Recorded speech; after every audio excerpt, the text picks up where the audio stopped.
kanso ya Mbarara City katandika kwombeka amaju g'oburaro bw'abashomesa ahari Nyamutobera Primary School n'ebibiina bishatu ahari Katojo Primary School kandi ebi bikwasibwe bakuru b'amashomero mu butongore. Tusubira kati standards okubeereza omulembe obugaro originally tukaturiya bukombeka amaju ashatu aha g'abashomesa bashatu konka twashanga ngo abashomesa bashatu kuba nibo babyamba abandi bakagaruka bakagumana bapangisa kikaba kitari kubasika. Robert Kanusu obireri omugenyi mukuru mu kutongoza amaju aga asimira emirimo ekozirwe. Obuyinza buno ndikiraringa nti omulimo gukoleddwa tugusiimye mulungi mutuufu kontrakta balokora omulimo mulungi era kati ekizimbe kyaffe ndowooza abasomesa muyinjire musulemu nga musomesa bulungi muvira kati ku ssomero tetwagala tukugamba editicha nti omusomesa yatuusereete okamutusarira abaana manya adisomero mutusarira abaana bize biseki mbakwete inokwenda kutwala.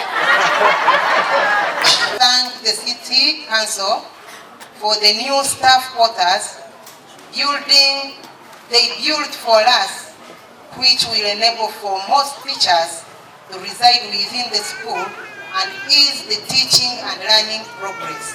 Aba bagumza mbayigure ebibiina bishatu ahari Katojo Primary School kandi nabo basima omulimu gukozirwe. Omumakuru agandi abatura ba Rwenjojo Kyamuhunga omu district ya Bushenyi beterire enduro mu gavumenti okubamanya nk'abantu bayo ebakorera enguuto babasiye n'amashanyarazi. Ebi babigambira ba timu ya Champagne Foundation nawe nibatwara obuhezi bw'amashanyarazi ga solar omu tawuni ya Kyamamare Bitoma nari amarembo Kyamuhunga kandi aba basimire bati omuhereza bwa gavumenti itute twine kitwaganyirwemo aho kuba bicyuke bimwe norabina amashanyarazi yabicyuke bimwe byinamiza itito muri byona twine tukize tuta kandi aba Kyamamare mwino mugisa numbasa kuba muri abantu ba kabiri kuratira Bitoma na Kakanzu kuronkinge gisora project twasima ahabwe sahe kusanga ngo ni twa ry'amarembo nko kutwina abasoma binjiho kusanga ngo twakukendeza busuma kusanga umuntu esanga nakekeba nazarwije kwiba.